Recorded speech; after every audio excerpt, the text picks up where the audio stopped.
अरुण जी, आपका बहुत बहुत स्वागत है, thank you so much for joining. और इस खबर को पढ़कर सर क्या लगता है कि जज की इंक्वायरी होनी चाहिए, जज को बर्खास्त किया जाना चाहिए? आखिर क्या ये शर्मनाक एक एपिसोड नहीं है? और कोलिजियम मिलता है और ये कहता है कि भाई आप इनका ट्रांसफर कर दीजिए, तो ये क्या सुप्रीम कोर्ट बचाने में लग गया है जस्टिस यशवंत वर्मा को? जी अनम्यूट कर लीजिएगा सर, आप म्यूटेड है जी। हाँ, नमस्कार नीलू जी। देखिए, ये इंसिडेंट जो है ये 14/3/25 को हुआ और आग लगी, सब कुछ हुआ। इतने खोजी पत्रकार वहां पे दिल्ली में बैठे हैं, 20 तारीख तक किसी को नहीं पता चला कि इसमें क्या हो रहा है। कहीं भी आपने कोई लीक प्रेस में नहीं देखी। जब कॉलेजियम ने 20 तारीख को, या जब भी डेट हमें नहीं मालूम, डिसाइड किया कि इनको ट्रांसफर कर दिया जाए, तब ये सारा जो न्यूज़ था जिसको कि कवर अप नहीं किया जा सकता था, ये पब्लिक डोमेन में आया। ये सबसे बड़ी बात कि ये 6 दिन का जो डिले है, जबकि पकड़ाया पूरा उसका कैश 14 तारीख को, तो 15 या 16 तारीख को तुरंत एक्शन हो जाना चाहिए था। ये कोई इलेक्शन कमीशन का ये चीफ कमिश्नर का अपॉइंटमेंट तो नहीं है कि जितना दिन लगे वो लगे, साल भर लगे। तो इसमें तो तुरंत एक्शन लेना चाहिए था सुप्रीम कोर्ट को। और हमें उम्मीद है कि चूंकि सुप्रीम कोर्ट के, हाई कोर्ट के जज का मामला था, तो वो तुरंत जो है सुप्रीम कोर्ट के चीफ जस्टिस को बताया गया होगा कि इस तरह से इतना कैश मिला। क्योंकि अक्सर क्या होता है कि जब पुलिस, इसमें तो फायर ब्रिगेड थी, जब कैश रिकवर करती है तो आधा तो खुद खा जाती है और रिकवरी जो है बहुत कम दिखाती है। तो वो अंडर रिकवरी दिखाना जो है ये एक ओपन सीक्रेट है। आप ये कह रहे हैं कि ये जो 50 करोड़ की रिकवरी दिखाई है, इसका मतलब ये अमाउंट और ज्यादा होगा? नहीं, हम ये नहीं कह सकते क्योंकि स्पेकुलेशन है, नंबर एक। नंबर दो कि ये फायर ब्रिगेड ने शायद रिकवर किया, पुलिस ने नहीं रिकवर किया, क्योंकि वो ये कर रहे थे। तो फायर ब्रिगेड का रेपुटेशन इस मामले में पुलिस जैसा नहीं है, तो वो अपने जगह है। लेकिन अगर ये 50 करोड़ की बात सही है, तो इतना बड़ा कैश आज तक किसी जज के यहाँ नहीं रिकवर हुआ। हमें यहाँ तक याद है कि वो निर्मल यादव के यहाँ, जब निर्मलजीत कौर के यहाँ वो गलती से वो एक क्लर्क ने बैग छोड़ दिया था, तो वो 15 लाख का बैग था। वो ऑफ कोर्स बहुत पुरानी बात हो गई।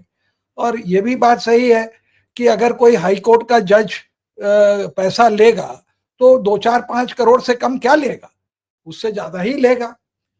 लेकिन सबसे बड़ी ये बात है कि देखिए, जुडिशरी में ऊपर से नीचे तक, नीचे से ऊपर तक कहिए कि करप्शन है, और इस बात को सब जानते हैं, कोई किसी से छुपा नहीं है। छोटा करप्शन है, जैसे एक कोई पार्लियामेंटेरियन कहते थे कि वी शुड डिस्टिंग्विश बिटवीन वो कि करप्शन हीरे का है या खीरे का है, तो माइनर करप्शन को खीरा। तो इस तरह का आप चले जाइए, फोटोस्टैट कॉपी, जजमेंट की कॉपी लेना, डेट लेना, वहाँ पे जो है अनऑफिशियल लोगों को कोर्ट में जिनका अपॉइंटमेंट नहीं हुआ, उसको जो है क्लर्क अपॉइंट करता है, क्योंकि उसको इतना ज्यादा घूस मिल जाता है दिन भर में कि एक दूसरे आदमी से वो काम करवा सकता है। आदमी की भी शॉर्टेज है, और बहुत सारी, और ये जो अस्थाई जो बाहर से लोग आते हैं, वो ऑफिशियल वो जो है कोर्ट की जो वो नोटशीट होती है उस पर भी लिखते हैं। तो ये तो हालत है लोअर जुडिशरी में। और कुछ लोग ओवर टाइम वो शाम करके को जाके जो है घर पर जज के काम करते हैं, और जो भी उनकी वो है, तो वो तो एक माइनर लोअर लेवल का करप्शन है। आप किसी से भी पूछिए तो जाके कहेगा कि ये है। लेकिन इतने ऊंचे पद पर देखिए, ये जो हमारे जज साहब थे, ये ऑर्डिनरी ये नहीं थे। ये आपको मैं बताऊं, अभी he is the 3rd senior most जज ऑफ दिल्ली हाई कोर्ट। बहुत ही सीनियर आदमी है। और ये जो इनका वो क्या कहते हैं, डेट ऑफ बर्थ जो इनकी है, वो आप समझिए कि 69 की है। इसका मतलब कि ये 2031 में 62 ईयर्स के होते, तो आज से इनकी थर्ड सीनियर मोस्ट आदमी है। और 6 साल की सर्विस केवल हाई कोर्ट की जज की बाकी है। तो ये पूरी उम्मीद थी कि ये न केवल हाई कोर्ट के, सुप्रीम कोर्ट हाई कोर्ट के ये चीफ जस्टिस बनते, लेकिन ये बाद में सुप्रीम कोर्ट भी जाते, क्योंकि वहां 2 साल का एक्सटेंशन मिलता है। तो आप ये सोचिए कि he was on the younger side, और उसके बाद जो है ये थर्ड सीनियर मोस्ट होने के बावजूद वो थे, और ये लेवल पर पकड़ाया गया। ये प्योरली बाय एक्सीडेंट पकड़ाया गया। अब सवाल है कि एक इन हाउस इंक्वायरी का प्रोसीजर है, जिसमें कि पहले ये लिख के पूछते हैं, अगर उनका जवाब सेटिस्फैक्ट्री हो कि भाई हमारा कोई रिश्तेदार था, कोई प्रॉपर्टी खरीद रहा था, उसमें कैश देना था, तो वो हमारे यहाँ छोड़ गया, इस तरह का भी कोई बहाना हो सकता है, हमें नहीं मालूम था, वो आया, तो वो एक मतलब कि रिटर्न उनसे पूछा जाता है। दूसरा है कि जब वो जवाब सेटिस्फैक्ट्री नहीं होता है तो सुप्रीम कोर्ट एक कमेटी बैठाती है, वो कमेटी की रिपोर्ट आती है, तो उसके बाद क्या तो उनको कहा जाता है कि आप रिजाइन करिए, या जो है हम आपको जो है आपके खिलाफ हम ये प्रोसीजर वो करें इम्पीचमेंट का। फिर वो सरकार को रिकमेंड किया जाता है कि इनको इम्पीच किया जाए। लेकिन ओवरऑल अगर सीबीआई उस पर केस करती है, करप्शन का वो करती है कि डिसप्रोपोर्शनेट एसेट है, और उसको लेके अगर ये करेगी, तो उसका परमिशन जो है इन्वेस्टिगेट करने का परमिशन जो है चीफ जस्टिस दे सकते हैं, क्योंकि किसी को भी करप्शन का करने से इम्यूनिटी नहीं है, लेकिन उसके एक रिग्रेस हैं कि भाई जजेस बदनाम हो जाएंगे। तो अब सवाल उठता है जो कि हमारे सामने ये है कि क्या आप जजों की इज्जत बचाने के चक्कर में इनको जो है न केवल आप लीव जाने को बोल रहे हैं, लेकिन एक तरह से तो इनको आप पुरस्कृत कर रहे हैं कि आप जाइए, जहां से इलाहाबाद आपका होम टाउन था, तो आप जाइए फिर से जो है वहीं पर जहां से आपने बड़ा महत्वपूर्ण पॉइंट रेज किया है, इसलिए मैं इस बात को मुखरता से उठाना चाहती हूँ कि क्या सुप्रीम कोर्ट एक लीनियंट व्यू ले रहा है जस्टिस यशवंत वर्मा के केस में कि भाई ठीक है, अब उनके 5-6 साल बचे हैं, ट्रांसफर कर दो, बच जाएंगे। क्या ये जजेस आपस में जब बात करते हैं तो क्या ये एक फॉरगॉन कंक्लूजन है कि भाई ऐसा तो होता ही है न्यायपालिका में, चलो छोड़ दो, 5-6 साल की इनकी नौकरी और बची है? क्या ये एक लीनियंट व्यू इस समय न्यायपालिका ले रहा है क्योंकि ऐसा होता ही है? क्या ये एक नॉर्म है न्यायपालिका का सर?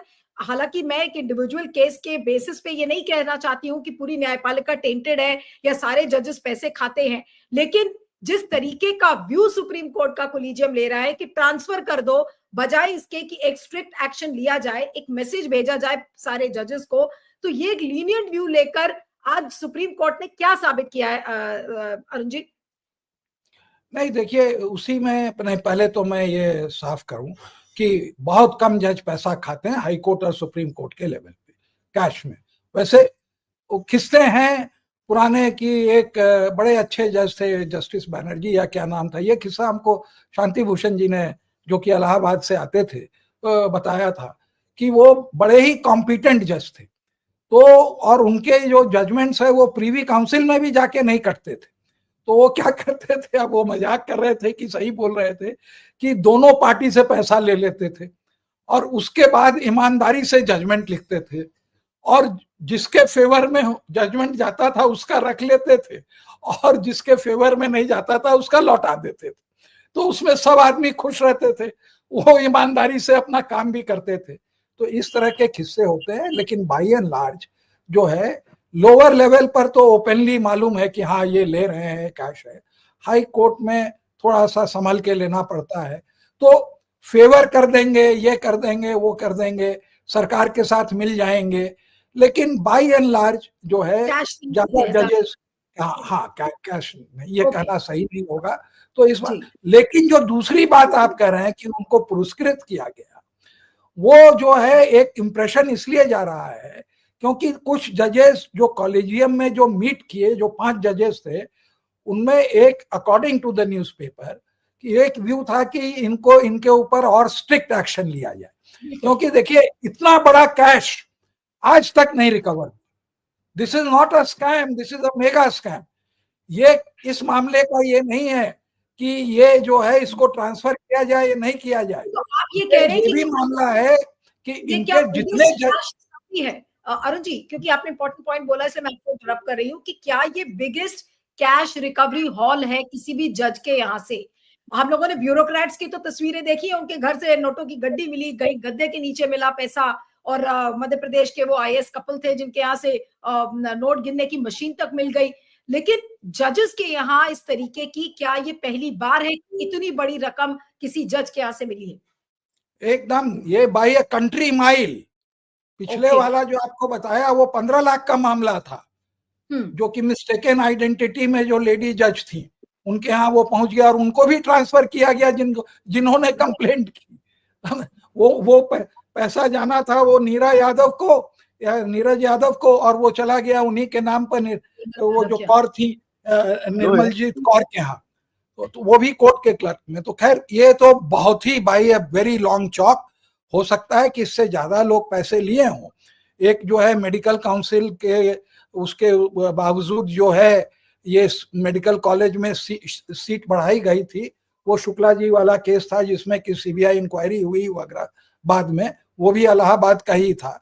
तो इतना बड़ा कैश नहीं रिकवर हुआ आज तक, इसलिए ये बहुत सीरियस मैटर है। और उसमें कॉलेजियम में एक व्यू था कि हम बहुत इसको लिबरली, ये मतलब और हार्श इसके खिलाफ एक्शन लेना चाहिए। और एक बात और है कि किसके रिकमेंडेशन पर यह ट्रांसफर हुआ दिल्ली में? क्या इसलिए ट्रांसफर हुआ कि दिल्ली में पैसा कमाने का ज्यादा स्कोप था? ये सारी बातें उठेंगी ना कि इलाहाबाद में थे, तो अब ये सारी बातें, और फिर पेरेंट कार्डर को आप भेज रहे हैं, तो ये बहुत सारी चीजें जो हैं इसका सवाल उठेगा। और सारे जो जजमेंट जो दिए इन्होंने, तो उसमें बहुत लोग विक्टिम भी होंगे, क्योंकि ये एक केस से तो देखिए, हाई कोर्ट का अगर आज के तारीख में जज पैसा लेगा तो वो 1 करोड़ से कम नहीं लेगा, हमारा जो सोचना है, क्योंकि इतने ज्यादा पैसे के मामले आते हैं।